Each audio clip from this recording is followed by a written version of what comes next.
Hello दोस्तों, आज आपको मैं ऐसी रेल यात्रा पर लेकर जाने वाला हूं जहां इन गूंजती आवाजों के अलावा ऐसे सन्नाटे में कई खामोश भरी चीखें सुनाई देंगी और ये चीखें कुछ इस तरह आपको सुनाएंगी अपनी दर्दनाक दास्तां। क्योंकि इन रेलवे स्टेशन पर भले ही लाखों लोग सफर करते हों, लेकिन कुछ ऐसे भी लोग हैं जिनका सफर सालों पहले यहाँ हमेशा के लिए थम गया था, लेकिन आज भी वो लोगों की जुबान पर कहानी बनकर जिंदा है। क्या सच है, क्या छलावा है, ये बात आज तक सिर्फ एक रहस्य बनी हुई है और इन सभी स्टेशन की कहानी आपको मैं बताने वाला हूँ हमारे आज के टॉपिक में, title mysterious railway stations in India.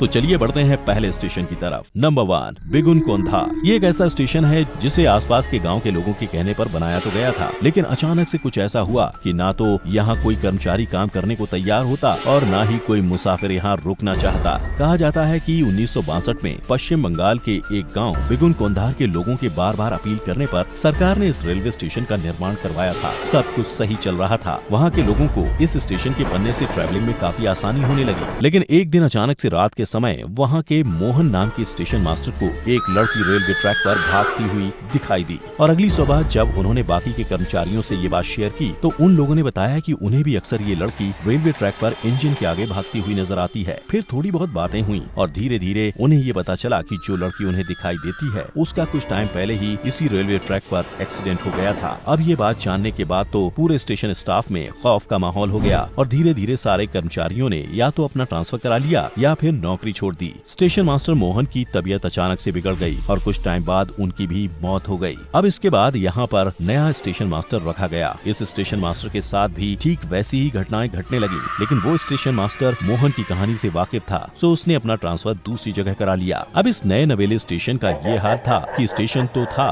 पर मुसाफिर नहीं थे। ट्रेन आती तो थी पर रुकती नहीं थी। ये स्टेशन पूरी तरह से वीरान रहने लगा और ये सब देखते हुए 1968 में इस स्टेशन को बंद कर दिया गया। लेकिन 2002 में लोगों ने फिर से इस स्टेशन को खोलने की डिमांड की, जिसके बाद यहाँ पर पैरानॉर्मल एक्सपर्ट्स ने काफी रिसर्च की, लेकिन रिपोर्ट्स में कुछ नहीं आया और इन नॉर्मल रिपोर्ट्स और लोगों की याचिका को मद्देनजर रखते हुए 2009 में तत्कालीन रेल मंत्री ममता बनर्जी ने ये स्टेशन एक बार फिर चालू करवा दिया। लेकिन आज भी यहाँ पर शाम 5 बजे के बाद ना तो कोई कर्मचारी और मुसाफिर दिखते हैं और ना ही कोई ट्रेन रुकती है। यानी सूरज छिपते ही अगर यहाँ कुछ नजर आता है तो वो है सिर्फ वीरान सन्नाटा। Number 2, Badok tunnel number 33। Badok tunnel जो कि दिल्ली शिमला के रास्ते में है, उस सबसे लंबे टनल की नींव का इतिहास एक ऐसे सच्चे और ईमानदार विदेशी इंजीनियर के खून से रंगा हुआ है जो अपनी कड़ी मेहनत और परफेक्ट काम के लिए जाना जाता था। लेकिन उसकी एक छोटी सी गलती की कीमत उसे अपनी जान से चुकानी पड़ी, वो भी अपनी मर्जी से जान देकर। इस टनल के आसपास रह रहे लोगों का कहना है कि वो इंजीनियर आज भी यहाँ मौजूद है।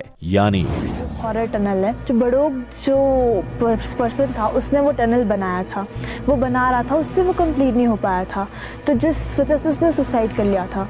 और उसके बाद सुसाइड करने के बाद जो उसकी आत्माएं भूत है वो वहाँ पे मंडराता है। दिल्ली टू शिमला का रूट काफी चढ़ाई और पहाड़ी वाला है, जिसमें कई सारे टनल्स आते हैं और उन सब में सबसे लंबी टनल है टनल नंबर 33, जिसके पीछे की कहानी काफी दर्दनाक है। सन 1898 में अंग्रेजों ने दिल्ली से शिमला के लिए ट्रेन चालू करने का प्लान किया, लेकिन इस रूट की सबसे लंबी और सबसे गहरी टनल नंबर 33, जिसका काम अंग्रेजों ने सबसे विश्वास पात्र और रेलवे के एक सफल इंजीनियर कर्नल बैडोक को दिया गया। अब कर्नल बैडोक ने काम जल्दी पूरा करने के लिए सबसे पहले तो टनल की मेजरमेंट लेकर आगे पीछे दोनों तरफ से खोदना शुरू करवा दिया। लेकिन जब खुदाई पूरी हो गई, आगे से खोदा हुआ रास्ता और पीछे से खोदा हुआ रास्ता मिला ही नहीं। जब ये बात उनके मालिक को पता चली तो वो आग बबूला हो गया और उन्हें काफी खरी खोटी सुनाने के बाद उन्हें इस प्रोजेक्ट से निकाल दिया गया, साथ ही 1 रुपए का फाइन लगा दिया। वैसे बता दूं कि उस टाइम पर 1 रुपए की कीमत बहुत हुआ करती थी। ऐसा होने के बाद अब उनके जूनियर्स भी उनकी हंसी उड़ाने लगे और खुद का मजाक बनता देख उन्होंने एक रोज इसी आधी खुदी टनल में आकर खुद को गोली मार ली। लेकिन ये किस्सा यहीं खत्म नहीं हुआ था। अब जहां अंग्रेजों ने इस टनल का काम पूरा करने के लिए बाबा भालको नाम के एक दूसरे इंजीनियर की मदद ली, जिन्हें इंजीनियरिंग की अच्छी खासी नॉलेज थी और उनकी मदद से ये टनल बनकर तैयार भी हो गई,